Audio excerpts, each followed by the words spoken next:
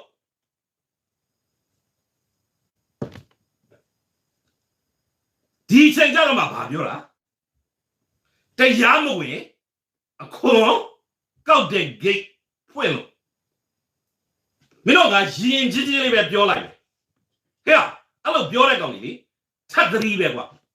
ရှင်းလားမရိုက်တာလူဘာဝစော်ကားတာမြန်မာပြည်သူလူထုအားလုံးကိုပါစော်ကားတာမတရားမှုကိုကျူးလွန်တာဒါဒီအမင်္ဂလာဖြစ်တယ်မကောင်းဘူးအဲ့တော့အဲ့ဒီမှာ